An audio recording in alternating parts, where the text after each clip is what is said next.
আসসালামু আলাইকুম, স্বাগত জানাচ্ছি আরটিভির দুপুরের সংবাদে। আপনাদের সঙ্গে থাকছি আমি রিদওয়ানা বিনতে জলিল। আজ থেকে শুরু হচ্ছে অমর একুশে বইমেলা। বিকেল ৩টায় মেলা উদ্বোধন করবেন প্রধানমন্ত্রী শেখ হাসিনা।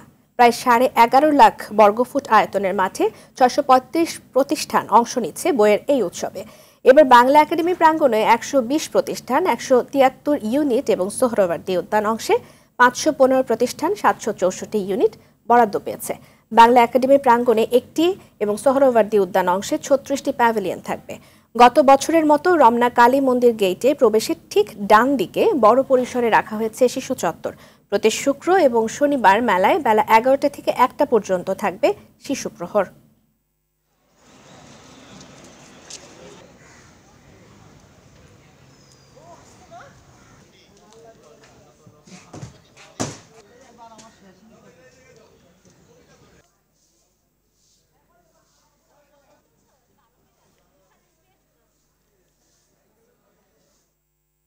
দর্শক, এই মুহূর্তে অমর একুশে বইমেলা প্রাঙ্গণ থেকে সরাসরি যুক্ত হচ্ছেন সহকর্মী আতিকা রহমান। আতিকা, মাননীয় প্রধানমন্ত্রী আর কিছুক্ষণের মধ্যেই হয়তো 1 ঘন্টা পরে উদ্বোধন করবেন বইমেলা। সার্বিক প্রস্তুতির ব্যাপারে একটু আপনার কাছে জানবো।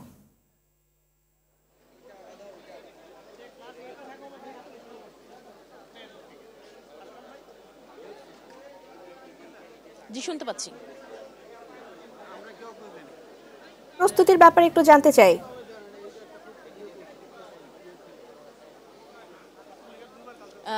ধন্যবাদ রিদওয়ানা।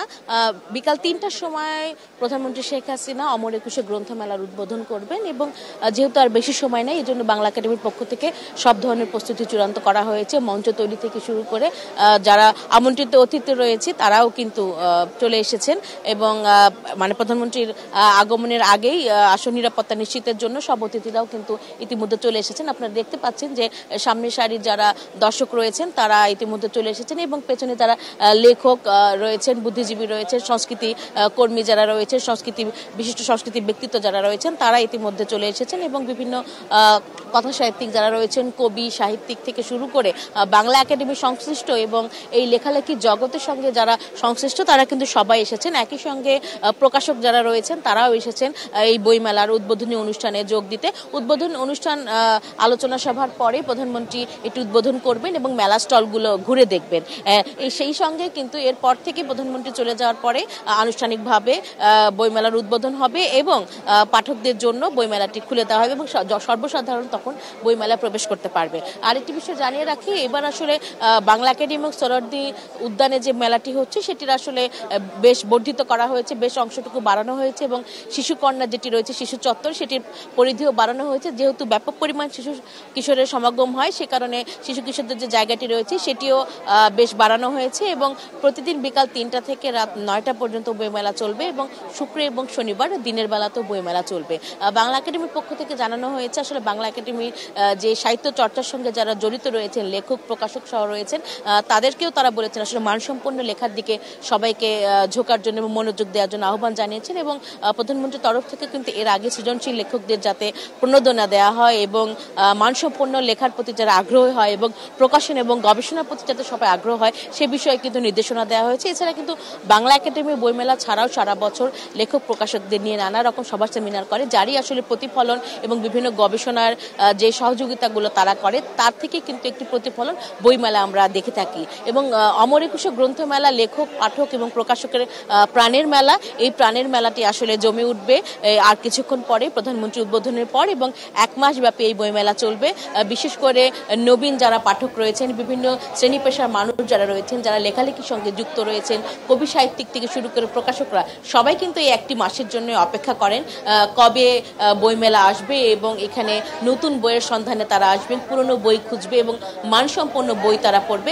একই সঙ্গে অভিভাবকরাও কিন্তু চেষ্টা করেন তাদের সন্তানদের হাতে নতুন বই তুলে দিতে এবং জ্ঞান সমৃদ্ধ এবং বিজ্ঞান ভিত্তিক একটি তরুণ প্রজন্ম গড়ে তোলাই কিন্তু বাংলাদেশের এখন প্রয়াস এবং স্মার্ট বাংলাদেশে আসলে প্রয়োজন সৃজনশীল বিজ্ঞান সম্পন্ন তরুণ প্রজন্ম। এই ছিল আমার কাছে বাংলা একাডেমির বইমেলার উদ্বোধনের প্রস্তুতির খবর। ধন্যবাদ আতিকা।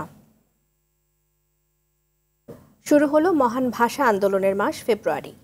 মায়ের ভাষা রক্ষায় 1952 সালের এই মাসেই প্রাণ দিয়েছেন বাংলার সূর্য সন্তানরা।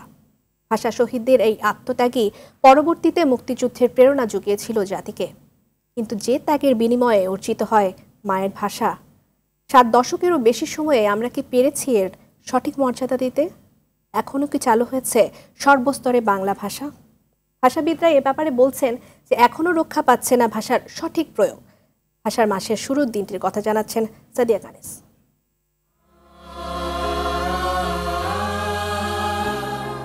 1947 সালে পাকিস্তান রাষ্ট্রের জন্মের শুরু থেকেই পশ্চিম পাকিস্তানের কাছে নানা বৈষম্যের শিকার হতে থাকে তখনকার পূর্ব পাকিস্তান তথা আজকের বাংলাদেশ। তবে শেষমেশ সেই বৈষম্য যখন ঠেকে মায়ের ভাষার ক্ষেত্রেও ঠিক তখন থেকে শুরু হয় বাঙালিদের প্রতিবাদ প্রতিরোধ। উর্দুকে পাকিস্তানের রাষ্ট্রভাষা ঘোষণার প্রতিবাদে 1952 সালের 21শে ফেব্রুয়ারি 144 ধারা ভঙ্গ করে ঢাকা বিশ্ববিদ্যালয়ে বিক্ষোভ মিছিল বের করে শিক্ষার্থীসহ সাধারণ জনতা, যেখানে পুলিশের গুলিতে প্রাণ হারান সালাম, রফিক, শফিক, বরকত সহ নাম না জানা আরও কয়েকজন তরুণ। 21-এর এমন চেতনায় উজ্জীবিত হয়ে বাঙালি এগিয়ে যায় মুক্তিযুদ্ধের পথে। অর্জিত হয় বাঙালির স্বাধীনতা। 1999 সালে 21শে ফেব্রুয়ারিকে আন্তর্জাতিক মাতৃভাষা দিবস হিসেবে ঘোষণা করে ইউনেস্কো। বাংলার সূর্য সন্তানদের রক্তে রাঙানো দিনটির সাথে মিশে আছে বাঙালির গভীর মর্মবেদনা। কিন্তু যে ভাষার জন্য এত আত্মত্যাগ, প্রশ্ন জাগে ভাষা আন্দোলনের 72 বছর পরেও কি সঠিক মর্যাদা পেয়েছে বাংলা ভাষা? আমরা অর্জন করেছি আমাদের ভাষার অধিকার, কিন্তু আমাদের ভাষাকে আমরা প্রতিষ্ঠা করতে পারিনি। বিভিন্ন স্তরে উচ্চশিক্ষা প্রতিষ্ঠান, উচ্চ আদালত, আমাদের চিকিৎসা বিজ্ঞান, আমাদের প্রকৌশল বিদ্যা, এই সমস্ত জায়গায় কি আসলে আমরা বাংলা ভাষাকে প্রতিষ্ঠা করতে পেরেছি? করতে পারিনি। বিশ্বায়নের এই যুগে ইংরেজি ভাষার প্রয়োজন আছে, কিন্তু তার মানে এই নয় যে বাংলাকে অবহেলা করে। একটা নিয়ম করা হয়েছিল একটা সময়ে যে আমাদের নাম ফলকগুলো হবে প্রথমে বাংলায়, তার নিচে ছোট অক্ষরে কেউ যদি লেখে ইংরেজিতে লিখতে হবে। ব্যাপারটা একদম বিপরীত হয়ে গেছে এখন। তার মানে আমাদের ভাষা প্রেমটা নাই। কেবলমাত্র 1 মাসের ভাষা প্রেম দিয়ে বাংলাকে সর্বস্তরে পৌঁছে নেওয়া সম্ভব নয় বলছেন এই ভাষাবিদ। বলেন বাংলা ভাষার সঠিক প্রয়োগে দরকার ভাষা কমিশন গঠন। সর্বস্তরে বাংলা ভাষা প্রয়োগ করার জন্য যে আমাদের দরকার ছিল একটি ভাষা কমিশন গঠন করা। আমাদের প্রতিবেশী রাষ্ট্র এমনকি মায়ানমার কিংবা শ্রীলঙ্কাতেও ভাষা কমিশন আছে, নেপালে আছে, কিন্তু আমাদের দেশে ভাষা কমিশন নাই। বাংলা ছাড়াও তো বাংলাদেশে আরও অনেক ভাষা আছে, তাদেরও জায়গা আছে। এগুলো নিয়ে আসলে আমরা যতটা আবেগতাড়িত, ততটা ভালোবাসা বা ততটা ভেতর থেকে অনুভব করি না। সেজন্যই সম্ভবত আমরা আমাদের ভাষা প্রেমটাকে দেখাতে পারি না। আগামীর প্রজন্ম যাতে ভাষার সঠিক ইতিহাসও জানতে পারে, তার জন্য বাস্তবিক উদ্যোগ নেয়ার পরামর্শ বিশেষজ্ঞের। সাদিয়া কানিজ, আরটিভি, ঢাকা। টঙ্গীর তুরাগ তীরে কাল শুরু হচ্ছে বিশ্ব ইজতেমা। এজন্য আজ বিকেল থেকে কামারপাড়া সড়কে যানবাহন চলাচল বন্ধ থাকবে। গাজীপুর মেট্রোপলিটন পুলিশ কমিশনার জানিয়েছেন, ফ্লাইওভারের ওপরে কাউকে অবস্থান নিতে দেয়া হবে না, সেখান দিয়ে শুধু যানবাহন চলবে। এরই মধ্যে দেশ বিদেশের বিভিন্ন অঞ্চল থেকে মুসল্লিরা ইজতেমায় আসতে শুরু করেছেন। কাল বাদ ফজর আমবয়ানের মধ্য দিয়ে শুরু হবে 57তম বিশ্ব ইজতেমা। প্রথম পর্বের ইজতেমায় মাওলানা জুবায়ের অনুসারী মুসল্লিরা অংশগ্রহণ করছেন। তারা ইজতেমা ময়দানে জেলা ভিত্তিক নির্দিষ্ট তাঁবু অনুসারে অবস্থান নিয়েছেন। বিদেশি মুসল্লিদের জন্য ময়দানের পশ্চিম পাশে থাকার ব্যবস্থা করা হয়েছে। ইজতেমা ময়দান ছাড়াও আইন শৃঙ্খলা বাহিনীর সদস্যদের মোতায়েন করা হচ্ছে বিভিন্ন পয়েন্টে। রোববার আখিরি মোনাজাতের মধ্য দিয়ে শেষ হবে প্রথম পর্বের বিশ্ব ইজতেমা। 4 দিন বিরতি দিয়ে 9 ফেব্রুয়ারি দিল্লির নিজামুদ্দিন মারকাজের অনুসারী সাতপন্থী মুসল্লিরা বিশ্ব ইজতেমায় দ্বিতীয় পর্বে অংশ নেবেন। 11 ফেব্রুয়ারি আখিরি মোনাজাতের মধ্য দিয়ে ইজতেমা শেষ হবে।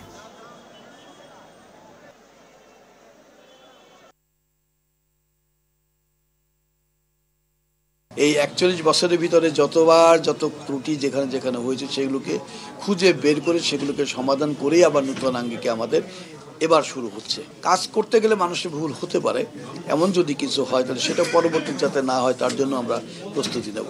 তবে আমার বিশ্বাস যে কোনো রকম ভুল ত্রুটি ইনশাল্লাহ হবে না। দর্শক, টঙ্গীর তুরাগ তীর থেকে এখন সরাসরি যুক্ত হচ্ছেন সহকর্মী সাকিবুর রহমান। সেখানকার প্রস্তুতির খবর জানবো। সাকিব, প্রস্তুতি কেমন চলছে, সেই সাথে মুসল্লিদের সমাগম শুরু হয়েছে কিনা?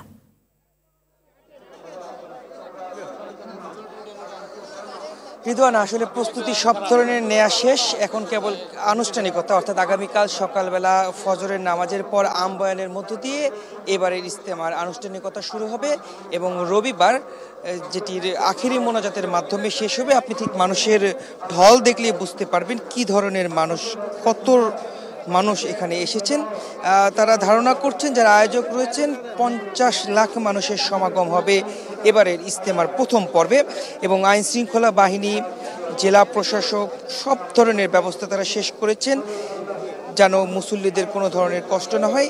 কিছুক্ষণ আগেই কিন্তু জোহরের নামাজ শেষ হয়েছে। জোহরের নামাজের পরে মুসল্লিরা তারা তাদের বিভিন্ন যে খিত্তাগুলো রয়েছে, জেলা ভিত্তিক খিত্তাগুলো ভাগ করে দেওয়া হয়েছে, সেই খিত্তাতে তারা নামাজ অংশ নিয়েছে। নামাজে অংশ নেওয়ার পর এখন তারা মূলত দুপুরের যে খাবার সেটি তারা গ্রহণ করবেন এবং পরবর্তীতে এই খিত্তাগুলোতে কিন্তু বিভিন্ন ছোট ছোট বয়ান হচ্ছে।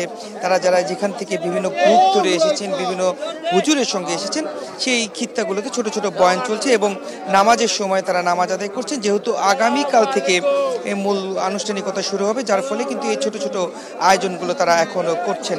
এবং কিছুক্ষণ আগে ধর্ম প্রতিমন্ত্রী তিনিও কথা বলেছেন, তারা বলেছেন সব ধরনের ব্যবস্থা তারা করেছেন এবং তারা চান, সরকারের পক্ষ থেকে তারা চেষ্টা করছেন দুই পক্ষকে এক করে যে যদি এই ইজতেমাটি করা যায় তাহলে সবার জন্য খুব ভালো হবে। সেটি নিয়ে তাদের বিভিন্ন ধরনের আলাপ আলোচনা চলছে, এমন কথা তিনি জানিয়েছেন। এছাড়াও জেলা প্রশাসকের পক্ষ থেকে কিন্তু কয়েকটি বিষয় বলা হয়েছে যে ফ্লাইওভার যেগুলো রয়েছে সেগুলো যান চলাচলের জন্য খোলা থাকবে, সেখানে যেন কোনো ধরনের মুসল্লিরা সেখানে না যান সেই বিষয়ে তারা অনুরোধ করেছেন মুসল্লিদেরকে। তাদেরকে বলেছেন যে নিচের যে জায়গাগুলো রয়েছে সেখানে যেন তারা অবস্থান নেন। এছাড়াও কামারপাড়ার যে রাস্তাটি রয়েছে সেই কামারপাড়ার রাস্তাটি কিন্তু আজ বিকাল থেকে বন্ধ থাকবে এবং পরবর্তীতে ট্রাফিক পুলিশ যারা রয়েছেন তারা সেটি নিয়ন্ত্রণ করবেন যেন মানুষ সেখানে বসে এই বয়ানগুলো শুনতে পারে। তো বলা চলে যে আগামীকাল সকাল থেকে মূল আনুষ্ঠানিকতা শুরু হবে এবং মুসল্লিরা যেন স্বতঃস্ফূর্তভাবে অংশগ্রহণ করতে পারে তারই সব ধরনের ব্যবস্থা এরই মধ্যে নেওয়া শেষ হয়েছে। রিদওয়ানা, ধন্যবাদ সাকিব। পরের খবরে যাব। আবারও লাফিয়ে লাফিয়ে বাড়ছে নিত্য পণ্যের দাম। গেল সপ্তাহের তুলনায় কয়েক গুণ বেড়েছে বিভিন্ন পণ্যের দাম। পেঁয়াজ, আলু, আদা, রসুন সব ক্ষেত্রে দাম বৃদ্ধির হিড়িক পড়েছে।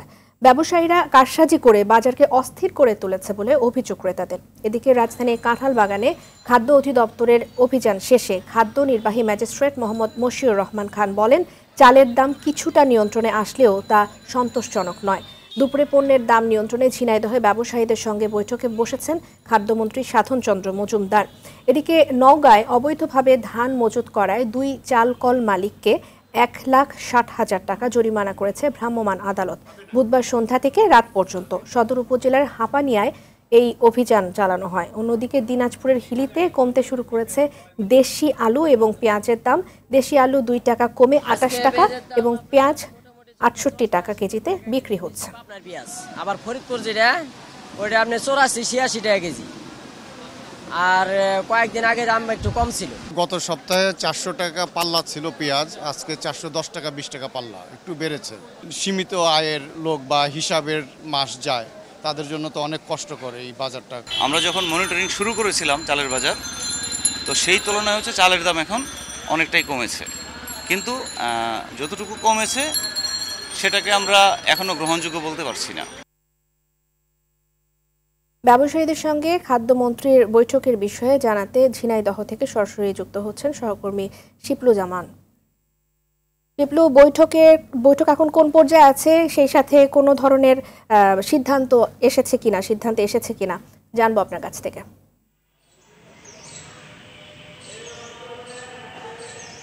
রিদওয়ানা, আমি অবস্থান করছি ঝিনাইদহ জেলা প্রশাসক কার্যালয়ে। আপনাকে একটা বিষয় জানিয়ে রাখি যে মাননীয় খাদ্যমন্ত্রী মহোদয় তিনি এইমাত্র বৈঠকে বসেছেন। ঝিনাইদহে সদর উপজেলায় এবং ঝিনাইদহের 6টি উপজেলায় এখানে একাধিক অটো রাইস মিল এবং চালের চাতাল আছেন।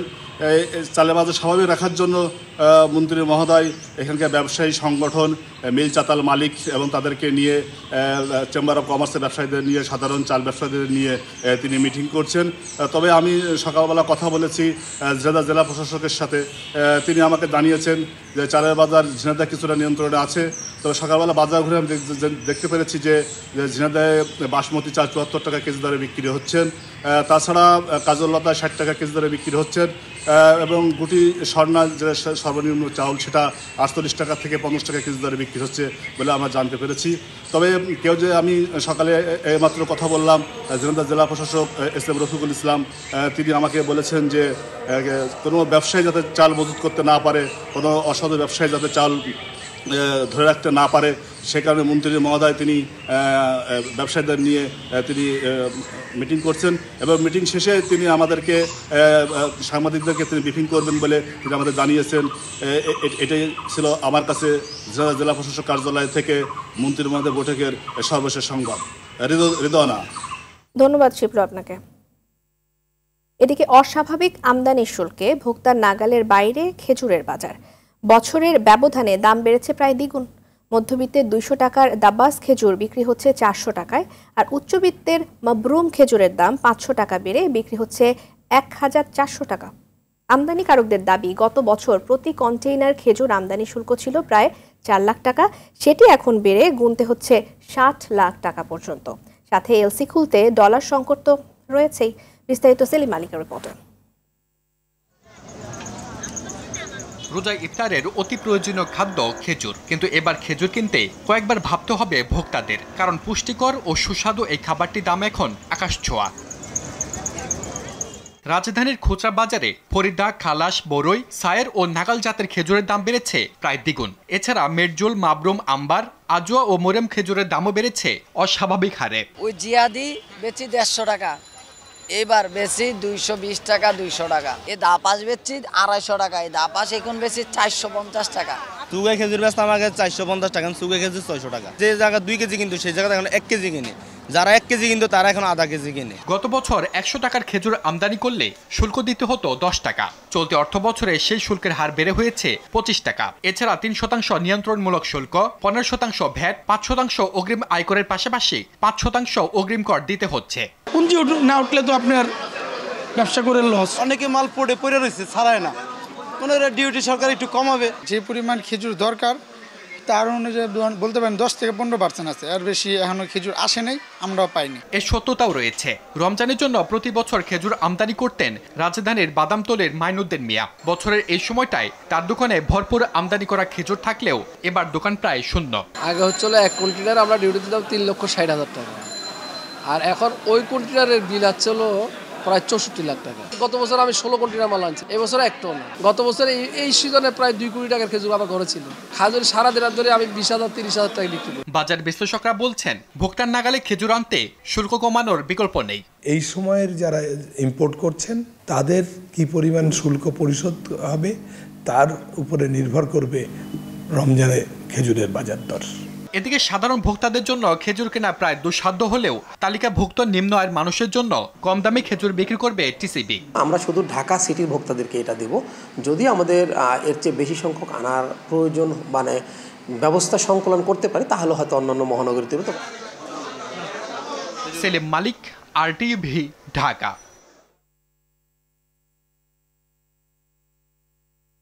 দ্বাদশ জাতীয় সংসদে যাত্রা শুরুর পর এখন আলোচনায় কারা হচ্ছেন সংরক্ষিত নারী আসনের ৫০ সদস্য। সংখ্যাগরিষ্ঠ আওয়ামী লীগ এবং স্বতন্ত্ররা প্রধানমন্ত্রীকে সিদ্ধান্তের ভার দেওয়ায় সংরক্ষিত আসনের ৪৮ জনের ভাগ্য নির্ধারণ করবেন শেখ হাসিনা। আওয়ামী লীগ নেতারা মনে করেন দেশ এবং দলের প্রতি ত্যাগ আর নারী ক্ষমতায়নে ভূমিকাকে গুরুত্ব দেবেন বঙ্গবন্ধু কন্যা। এবার বেশিরভাগ নতুন মুখ দেখা যেতে পারে। সংরক্ষিত আসনের অপর ২ সদস্য মনোনয়ন দেবে জাতীয় পার্টি। আতিকা রহমানের রিপোর্ট। নির্বাচনী আইন ও সংসদের সংখ্যাগরিষ্ঠতার ভিত্তিতে দ্বাদশ জাতীয় সংসদে ৩৮টি সংরক্ষিত আসন পাবে আওয়ামী লীগ। রেকর্ড সংখ্যক ৬২ স্বতন্ত্র সংসদ সদস্যের বিপরীতে ১০টি আর ১১ আসন পাওয়া জাতীয় পার্টি পাবে ২টি সংরক্ষিত আসন। স্বতন্ত্র প্রার্থীরা সিদ্ধান্তের ভার প্রধানমন্ত্রীকে দেয়ায় আওয়ামী লীগের ঘরে থাকছে ৪৮টি সংরক্ষিত নারী আসন। গত মেয়াদে ছিলেন, তবে এবার মনোনয়ন বঞ্চিত এমন আওয়ামী লীগ নেত্রীদের নাম আলোচনায় আছে। নানা সমীকরণে শাম্মী আক্তার, মুন্নুজান সুফিয়ান, ফরিদুন্নাহার লাইলি, তারানা হালিম, অ্যারোমা দত্ত, শামসুন নাহার, মেরিনা জাহান, সঞ্জিদা খানম ও হোসেন আরা, লুৎফা ডালিয়া ও বাসন্তী চাকমা। তারকাদের মধ্যে আলোচনায় আছেন লাকি ইনাম, ডলি জহুর, সুবর্ণা মুস্তাফা, তারিন জাহান, তানভিন সুইটি, মমতাজ ও মাহিয়া মাহির নাম। মহিলা লীগ করেছি প্রথমে, তারপরে ৩ নম্বর ওয়ার্ড পৌরসভার সভাপতি দীর্ঘদিন ছিলাম এবং উপজেলায় তো নেতৃত্ব দিয়েছি সভাপতি হিসেবে। তো আশাবাদী তো অবশ্যই। বিগত জামাত বিএনপি সরকারের আমলে আমি বেশ কয়েকবার অ্যারেস্ট হয়েছি। যদি তিনি সমীচীন মনে করেন তাহলে তিনি বিবেচনা করবেন। এই আওয়ামী লীগের জন্য দীর্ঘ ৩৪ বছর ছাত্রলীগ করেছি। আমি আশা রাখি যে আমাদের বিশ্ব শান্তির অগ্রদূত, গণতন্ত্রের মানসকন্যা মাননীয় প্রধানমন্ত্রী তৃণমূল থেকে তিনি বিবেচনা করবেন।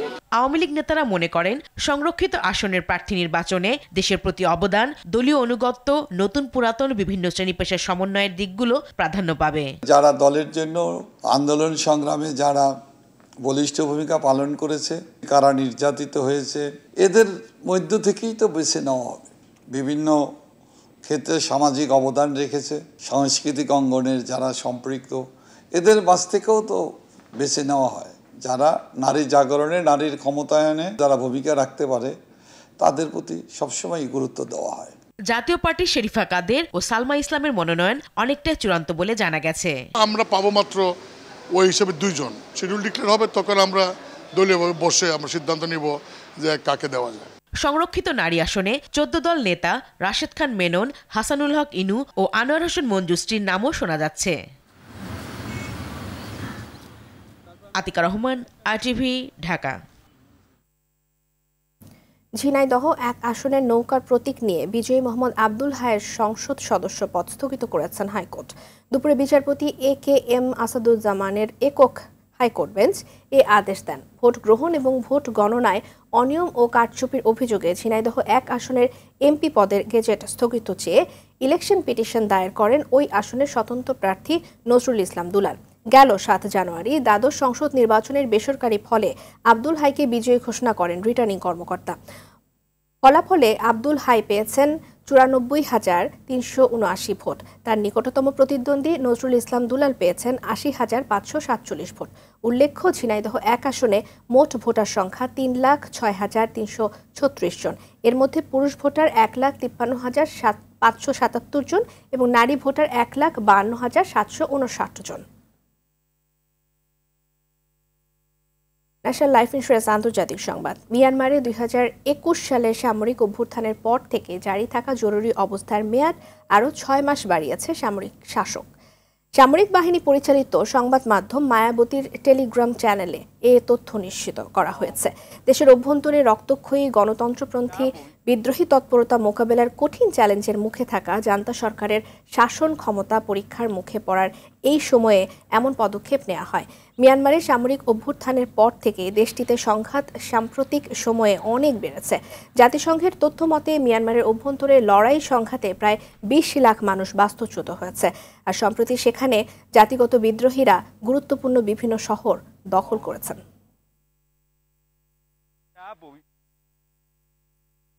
এদিকে মিয়ানমারের সেনা এবং সশস্ত্র বিদ্রোহী গোষ্ঠীর গোলাগুলিতে কেঁপে উঠছে দেশের সীমান্তবর্তী বিভিন্ন গ্রাম। মর্টার শেলের বিকট শব্দে নাইখংছড়ির ঘুমধুম এবং তমরুর বেশ কিছু মাটির ঘরে ফাটল দেখা দিয়েছে। এতে আতঙ্ক বাড়ছে সাধারণ মানুষের মনে। বান্দরবান থেকে মোহাম্মদ শাফায়েত হোসেনের তথ্যছবিতে সাইয়েদ মাহমুদের রিপোর্ট। ভালো নেই পাহাড়ের বাসিন্দারা। কয়েক সপ্তাহ ধরে মিয়ানমারের সেনা ও সশস্ত্র বিদ্রোহী গোষ্ঠী আরাকান আর্মির মধ্যে সংঘর্ষ চলছে। গোলাগুলির শব্দ ঘুম কেড়ে নিয়েছে বান্দরবানের ঘুন্দুম, তুমরু, বাইশফারি, গর্জবনিয়া সহ সীমান্ত লাগোয়া গ্রামের বাসিন্দাদের। মর্টার শেলের শব্দ এতই বিকট যে এতে ফাটল দেখা দিয়েছে মাটির বসত ঘরে। রাত্রি হইলে অনেক ঘুম ফেলায়, হেলিকপ্টার আসে, অনেক বই লাগে, মানে সবাই রাত্রি ঘুমায় নাই।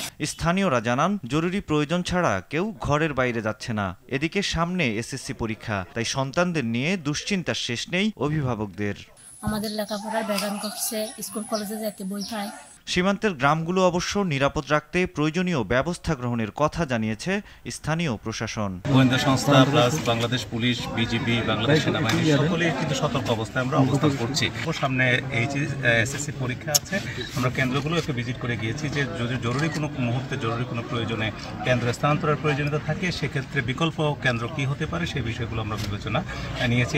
মিয়ানমারের অস্থিরতায় কাঁটাতারের এপারে যেন কেউ ভুক্তভোগী না হয়, এমনটাই চাওয়া স্থানীয় বাসিন্দাদের।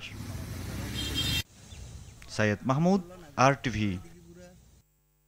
বাজারে এলো বেঙ্গল গ্রুপ অফ ইন্ডাস্ট্রিজ এর মোবাইল ব্র্যান্ড রিভো মোবাইল। সময়ের সাথে তাল মিলিয়ে আনা বিভিন্ন ফিচারের ফোনটি পাওয়া যাবে চাঁপাইনবাবগঞ্জের স্বনামধন্য প্রতিষ্ঠান হক টেলিহোমে। দুপুরে চাঁপাইনবাবগঞ্জ সদরের আব্দুল মান্নান সেন্টু মার্কেটের ৩য় তলায় নিউ মোবাইল.com-এ হক টেলিহোম প্রতিষ্ঠানটির স্বত্বাধিকারী জুলকার নাইন এবং লিনেক্স ইলেকট্রনিক্স বাংলাদেশ লিমিটেডের এরিয়া ম্যানেজার সেলিম রেজা আনুষ্ঠানিকভাবে এর উদ্বোধন করেন। জেলার মোবাইল ফোন ব্যবসায়ী সহ অন্যান্যরা এ সময় উপস্থিত ছিলেন।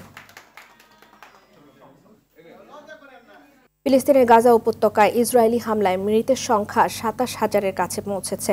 হামলায় আহত হয়েছেন প্রায় ৬৬,০০০। গাজা বিষয়ক UNRWA এর পরিচালক টমাস হোয়াইট বলেছেন যে খান ইউনুসের স্বাস্থ্যকর্মীরা অঞ্চলটি ছাড়ায় একটি স্বাস্থ্য ক্লিনিক, প্রধান আশ্রয় কেন্দ্র বন্ধ হয়ে গেছে। এদিকে আন্তর্জাতিক বিচার আদালতের অস্থায়ী পদক্ষেপের অংশ হিসেবে গাজায় যুদ্ধবিরতির পদক্ষেপ নিতে জাতিসংঘের নিরাপত্তা পরিষদকে অনুরোধ করেছেন ফিলিস্তিনি রাষ্ট্রদূত রিয়াদ মনসুর। গাজায় যুদ্ধবিরতি বাড়ানোর আলোচনা গঠনমূলক বলেছেন মার্কিন জাতীয় নিরাপত্তা পরিষদের মুখপাত্র জন। দুপুরের সংবাদ এ পর্যন্তই। সবশেষ সংবাদ জানতে যে কোনো মোবাইল ফোন থেকে 24141 নাম্বারে ডায়াল করুন। জেলার সংবাদ বিকেল 4:45টায় দেখার আমন্ত্রণ রইল। ধন্যবাদ সবাইকে।